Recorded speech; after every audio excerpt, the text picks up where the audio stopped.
feminine thing. Maybe I'm not a normal girl. Like maybe I'm actually attracted to women, or maybe guys are never gonna be interested in me. Maybe I'm just broken and I'm gonna be alone forever. And that was a really dark and difficult time for me to walk through.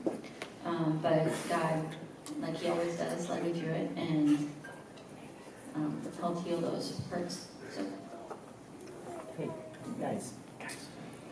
My name's Justin Lee. I was here 2 weeks ago, but a lot of y'all were on spring break, so I hope you had a good time.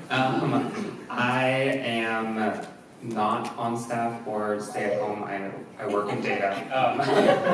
If y'all are interested in that, let me know. But let's see, I'm on worship team here. Y'all probably know me from singing and dancing up on stage. That's me. I was here 2 weeks ago because I was sharing my story around experiencing same-sex attraction.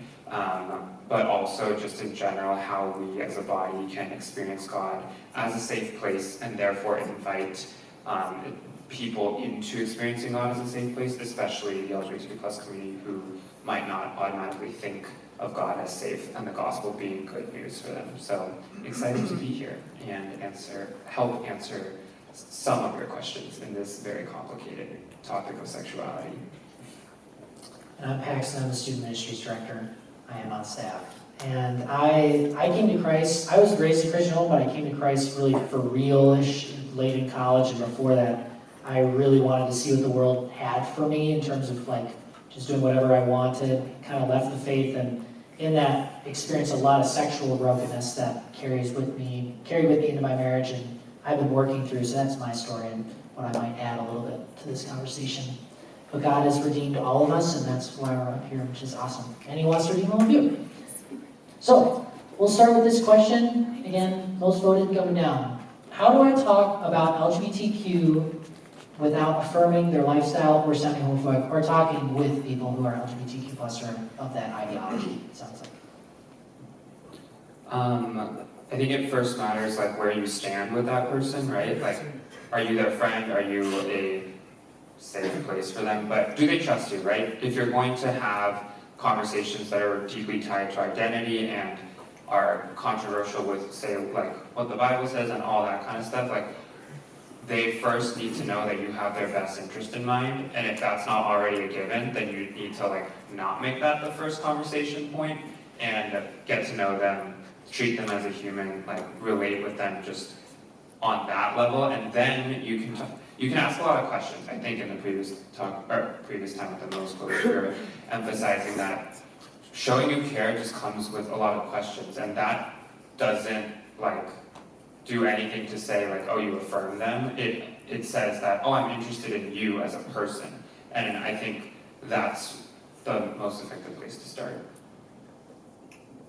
Another thing you can do is reframe it as like any other sin or struggle that you might have. Like, can you talk with your friend about gossiping without affirming that she's gossip? Like, yes. So we're more alike than we are different in our hearts. We all are broken, we all need Jesus. And make it more about that than about the thing we need Jesus for.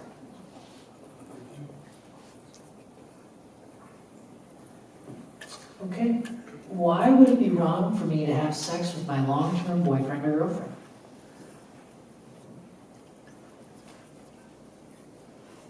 So, I didn't date anybody until college, and like officially. And the person I dated is the person I ended up marrying. And so Jason and I, we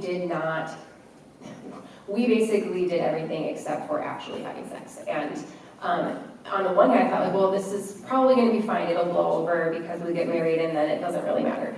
But the reality is God has set up a design for how we are to have relationships with the opposite sex as we pursue marriage and dating.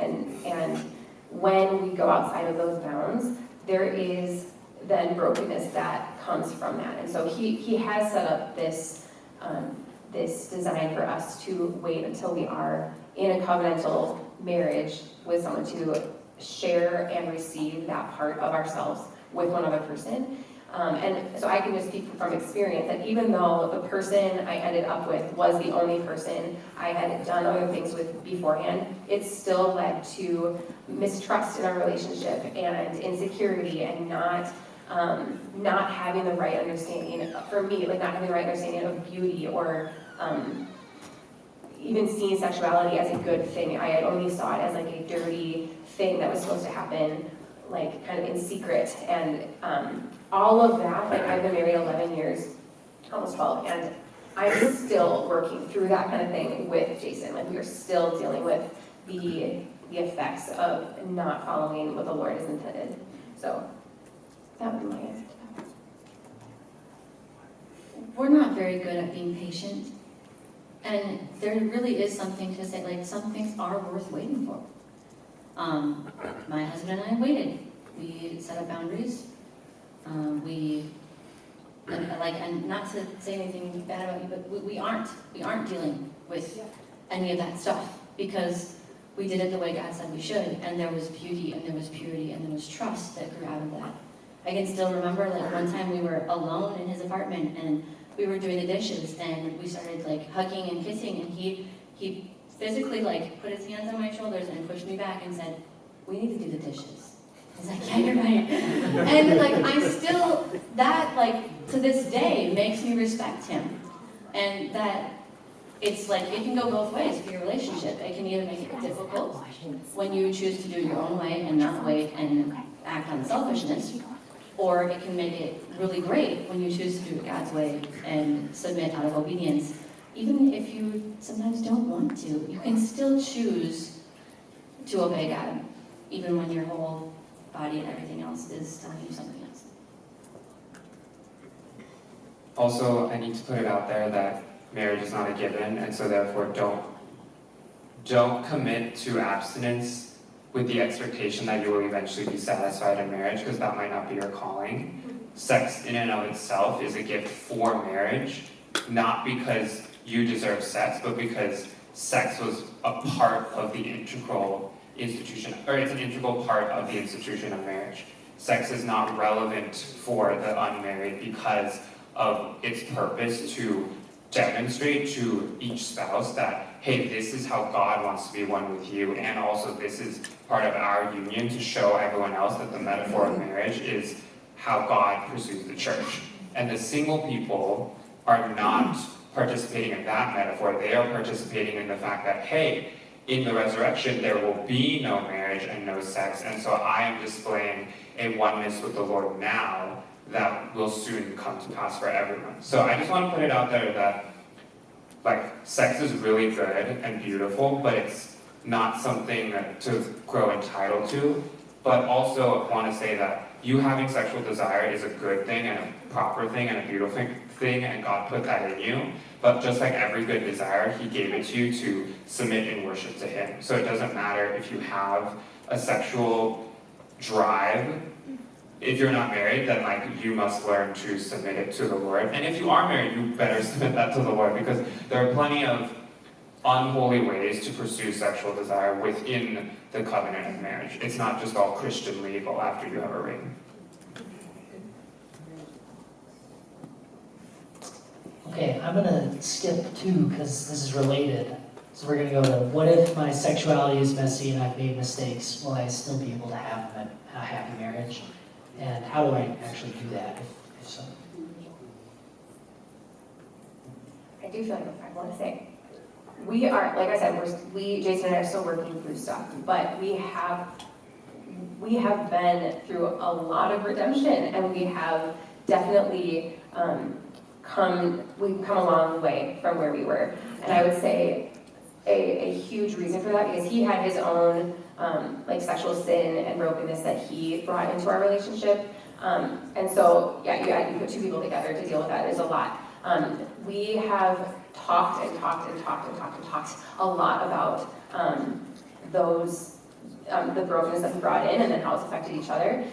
That conversation is a conversation that you should have when you are married. And so if you are in a dating relationship with somebody, I am not advocating that you talk with that person about whatever sexual desire sin, you're going through, that is a conversation that is for later. But for you to talk with somebody now, like a small group leader, an adult that you trust, even with other friends who you all want to pursue purity and like not the, I don't know, like in the best sense that I mean that word, and like wanting to do what the Lord has set up, that having that open conversation and not hiding is probably the biggest first step that you can make in order to get on that path of healing from those mistakes. And although my husband and I didn't have like stuff to deal with each other, we both had sexual sin to deal with still that affects our relationship. So yes, like God can redeem anything. And someone recently told me that you can tell someone needs Jesus, like in your friendship. This is a great evangelism thing, if you guys are wanting to evangelize what you said. If you see brokenness, like that's where Jesus wants to be moving. Like God is about healing and redemption, and there's nothing he can't redeem. That doesn't mean there won't be like hard things that come of sin, but yeah, he's gonna be working to heal you. That's what he's about. He loves you and he wants to do that. So, we'll go back to the top. Oh wait, now there's new ones at the top. That one only says 1 though. Did you pin that? No? Alright, Jenna says no. I'm going to skip it then. Is it the girl's job to make sure a relationship is sexually pure? No. So, yeah, it is both, it is in, I liked what you said earlier, actually, but, so I feel like there are no reciprocal answers.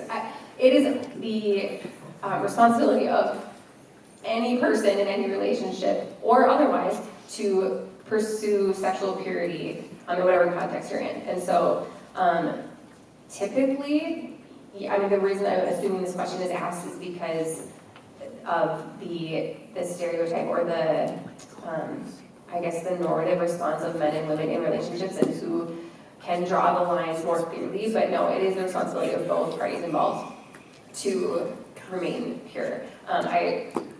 I'll just read the verse. So in Proverbs 6, I came across this verse a couple of weeks ago as I was thinking about this very sort of question. And in Proverbs, the person who's speaking in Proverbs is talking to a man about not pursuing an adulterous relationship and only staying true to the person that you are married to. And he says, so do not desire her beauty in your heart, as in the adulterous woman or prostitute.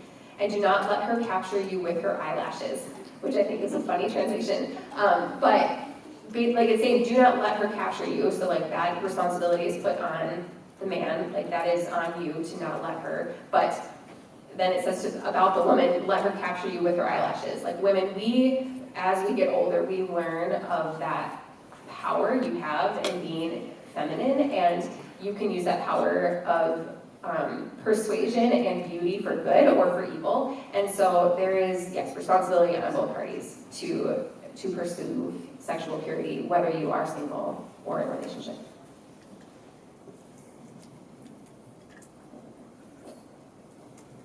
I guess I just want to call out that, like, the male sex drive is, like, a good thing. Like, I think the other end of this is, like, guys are sort of, like, minimized because they're just animals in terms of, like, how much they want sex. And, like, there is a sense in which the Lord has designed most men to, like, have larger, like, sex drive as a way to help with the, like, union in marriage, like specifically within marriage. So it's like a good thing, but then you must, like, guys, that's not an excuse.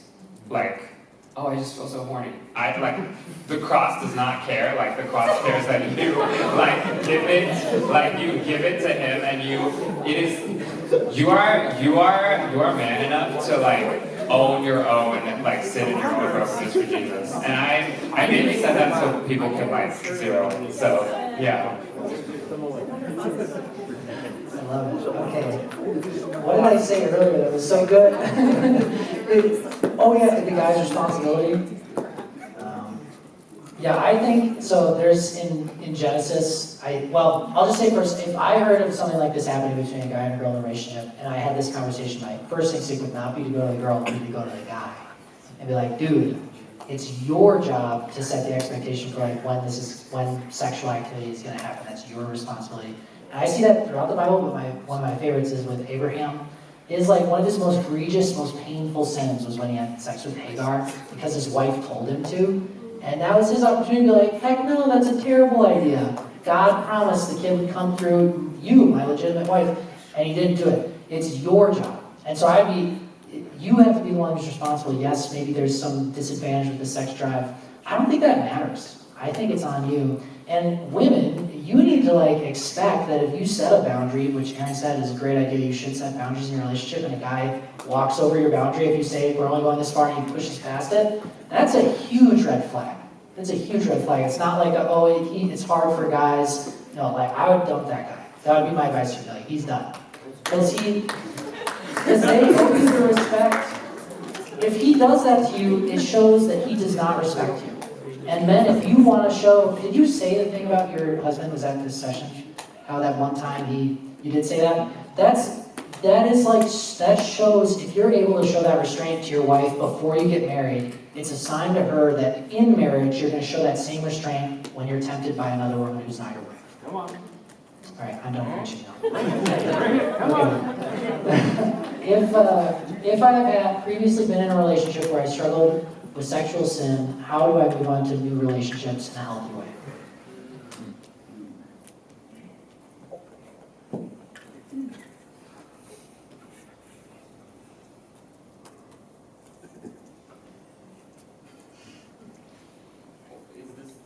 It's hard. It's hard. Let me just start by saying that it's hard. If you've already done something, you've set up a pattern for it. We have a little sign in our house that says, practice makes perfect, so be careful what you practice. Because that's what you naturally do. You do the thing you practice. So it's going to be rough, but you can do it. Okay? And the way that you're going to succeed in that is submitting your heart to Jesus first and asking him how you can glorify him in this relationship. Also, we talked a little bit about dating and when dating is okay and with the middle school group. And you really don't need to be dating anyone until you're ready to get married to that person. You can find out so much about people, actually more things about people in groups than you can one-on-one. And one-on-one is when all the dangerous stuff happens, right? Like you're in a dark room alone. Well, that's a bad place to be if you want to stay pure.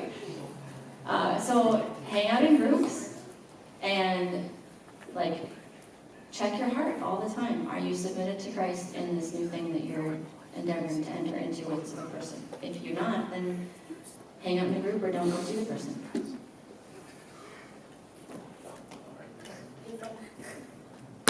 If you guys were here for my talk last time, I talked about how I had struggled with basically emotional dependency with my former roommate. I basically fell in love with him, a mix of SSA but also emotional idolatry. And so even though I haven't dated multiple people or been sexually sinful in dating, I just want to broaden it a little bit. There is that burden and sort of that fear that the enemy and yourself in that shame will try to then remind you of oh, you can never, for me, I'm looking for a roommate right now, and do I try to pair up with someone that I'm already close with? What if this happens again?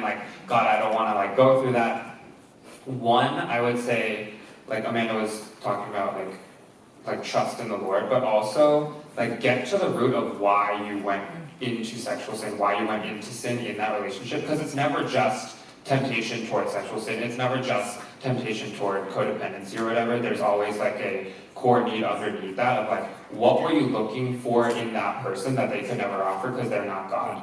And from that place, when you grow in your discipleship for that need to then be satisfied by God, then you can see the maturity when you enter into a new relationship context that was similar to the one you were idolatrous in. Yeah, you're hitting on this, but your relational healing happens in relationship. So if you're hung up on something that was relationally harming to you, the best place to seek healing from that is in a relationship either with God or with a close friend, a leader. So start talking about those things, and God will redeem it. All right. Oh boy.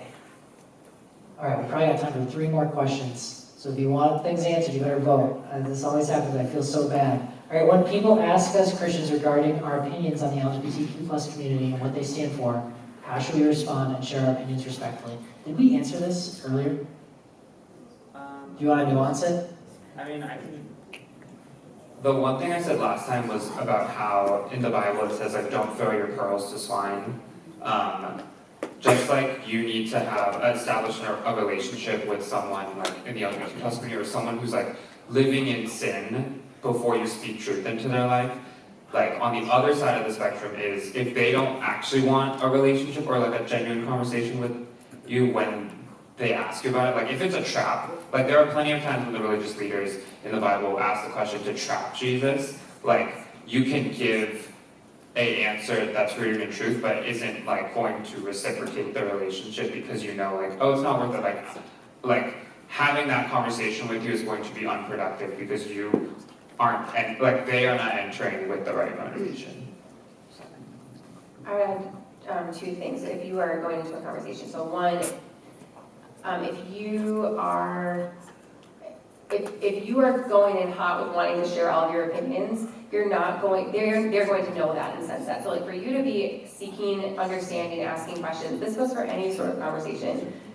Really, this answer could go for any conversation you're having with somebody, but especially related to this, to try to seek understanding, try to understand where they're coming from, what, like truly, not just to ask the questions to say that you asked them, but to really understand what the person is thinking about and what they care about. That's really important. And then secondly, as you respond, like I would say, like when I have verbalized, I care about you, and so I want to say this thing. Like starting off with saying something like that, or I love you, and so I want to speak to this. That not only lets them know that you are saying something that may be confrontational, like for their benefit, but it also can serve a reminder for you as to why you are saying the thing, so that you aren't just spitting off your opinion because you're upset or frustrated, but to remind both of you in that moment, the reason why we're having this conversation is because we care about each other, and I want to care for you, even if we disagree on this thing. And I just want to add one more thing.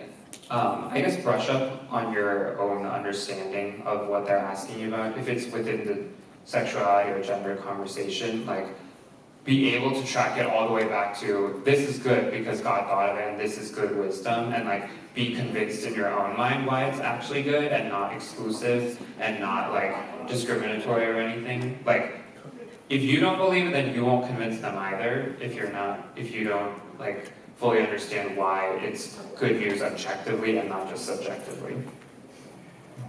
And if you don't know, like there's a rich theology of sexuality that we've been talking about this whole series that is great to learn about. You might not understand it, but you have leaders and myself and Nick and Mike who would love to talk to you about it. So if you can also point someone, like if they are genuinely asking questions, they're like, I'm just curious what Christians think about this and why they think it. You can tell them, come to youth group and sit down in PAX with my leader and we'll talk about it. We should want these conversations and like want to do them in a loving way, because that's how we're going to bring people to see the beauty of Christ. All right, in all caps, did God design people asexual? Asexual, yeah. But I think this could go, did God design people with any like sexual, a non-normative thing, but specifically asexual?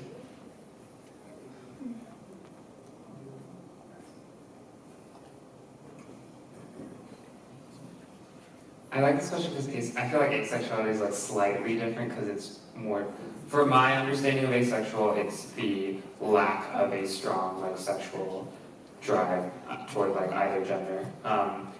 When it comes to a non-normative like sexual orientation, I would say it's not within the Lord's original design. But here's the thing: if you're heterosexual, your heterosexuality is not in His original design. He didn't design you to be like obsessed over porn or like be wanting affirmation about your body from other people. Like, all of us have broken sexuality, and all of us are affected by the fall in that. So God didn't design your current sexual brokenness either.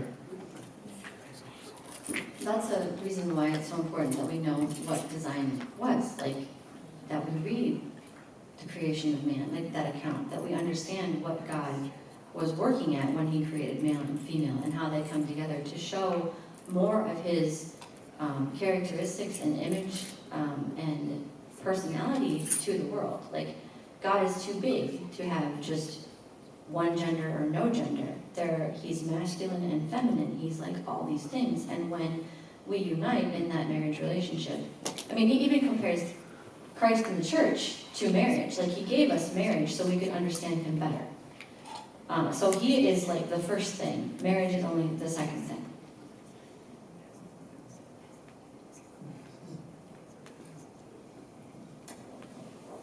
Sorry, I laughed. The next question isn't a question, so it made me laugh, but I didn't understand. I will say one more thing about the last topic. Like, if we have a rich theology of singleness, also as well as marriage, questions about like all these questions about like attraction and like I'm not attracted to the right people at the right times and all that, it starts to kind of fade away a little bit because it's like, yeah, but being in a sexual relationship isn't like the end-all be-all of human life. So like if you aren't in that, you can still be just as fulfilled, and in Paul's mind, even more fulfilled in some ways than someone who is married. So like if we wrap our heads around that, it's kind of like, okay, yeah, I'm not sure myself personally. I don't know if it's in God's design, if there will be in heaven with redeemed bodies, if there will be some people who are totally unattracted to anybody. Maybe. I mean, that may make sense if they're not married. I don't know. But it doesn't matter if we can get those things sorted out. The only thing I can think of is the passage about the eunuchs. I think it's Paul talking, and he says some were eunuchs because they were made that way by men. Some were given that gift by God. So if God gives you the gift of not being sexually attracted to anyone, great. Then you can like just put that aside and completely do what he wants you to do. But then you're going to struggle with other sin. So everybody struggles with sin. Everybody needs Jesus. Yeah. Same thing. Like. Yeah, I don't have like a clear answer for that, but I think it's a great question.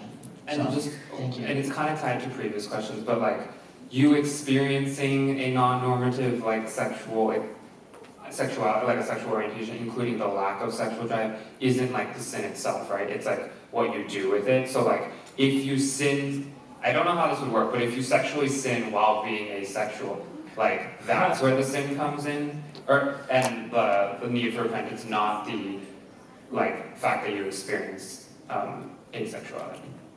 And just insert like homosexuality, insert like whatever broken sexuality. Like that's not the sin, it's the like brokenness, but the action is the sin. Okay, I'm going to go with the clear physical boundaries question because they put it back up. So they're basically asking like, what is the physical line in a dating relationship? And they're asking you to be very specific. Because they want to put it right up to the edge, you know?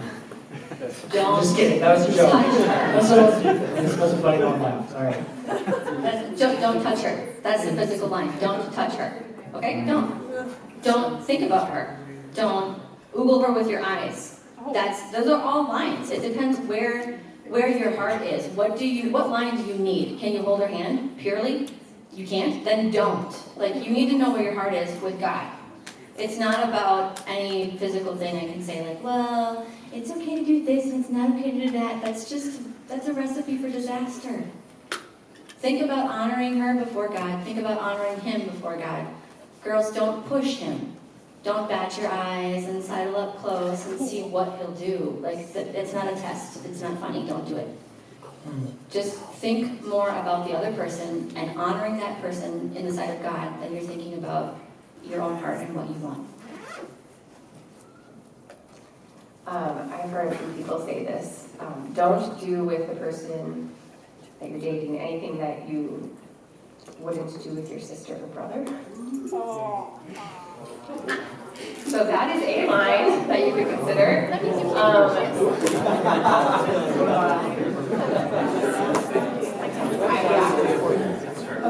there's a real live question in the back, or comment. But wait, so that means if you're saying what you're saying, that, oh, you have to only do things that between like a brother and sister, then are you saying that you can't kiss?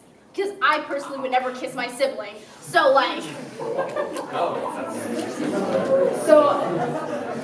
So when I said that is a line, that is not, it is a line to follow, and I have heard some people say that they have chosen to follow that when they have recognized in themselves that even if they were to simply kiss, that it's a very slippery slope that goes from there. And so that, like, you could start with thinking about that, like, is that a boundary that I should have with this particular person? And when you have that boundary, it that, like, as a like ripple effect, it makes you want to get married much quicker. And so if you aren't ready to be married, if you are in high school or in college and not ready to be married, then that is a serious consideration to make. So again, not hard, fast line, but that is something to think about. Real life example, my husband and I kissed before we were married, and we were fine. Like, we made out before we were like, kissing, like not just like, but kissing. And I feel like we were honoring each other and God in that. We knew our relationship was heading toward marriage, and the boundary that we never broke was don't be alone. Okay, so like we're sitting in my parents' apartment on their couch kissing, but they're there, they're in their bedroom. We're not going to do anything on their couch. That's like, no. So if you choose to kiss, if you choose to, I don't know, cuddle, whatever it is that you're doing, like watch a movie in the dark, don't do it in a house that's empty. Don't do it where you know no one can walk in on you. Go hang out, like walking through the mall, like where you're alone but not alone, or hang out like in a park where there's other people, and don't go where other people aren't. Like, just be smart about what you know you can handle, not handle, and still be honoring that other person that you're with and God in your heart. Yeah, I can understand the desire for like a clear, like this is the line, but Jesus doesn't like make it that clear. Like when he's asked, when he confronts I think it's just a Jewish group, he says like, I tell you, you've heard that when you commit adultery, or he says something like, when you've committed adultery, you've committed adultery. I think it's like something to that effect, but he's like, but I tell you, when you look at a woman lustfully, then you've committed adultery. Like he's saying like, if it's in your head, if you're thinking about it, you've already gone too far, you're already in sin. And so I think Amanda is exactly right, that you need to set a boundary that's appropriate for you, that you're not going to be sinning against them in any capacity. And that would be probably farther back than you would probably want, I would imagine. But that's good. I mean, it's good to show that restraint and practice that before you get married, where you're still going to continue to practice restraint in different ways. All right. I think we're past time. I'm sorry. Was it 8:08? Oh my goodness. I cannot do any more. I must release you. So if you have questions you want me to answer more of, don't go yet. Here's what I want you to do. If there's questions up there you really want answered, I want you to upload them as much as you can. And Joel and Jenna and I are thinking about making like a podcast or like YouTube videos of answering the questions. Or you can come up here and talk to these folks. Right now they're going to be here. But I release you to go. Thanks for coming.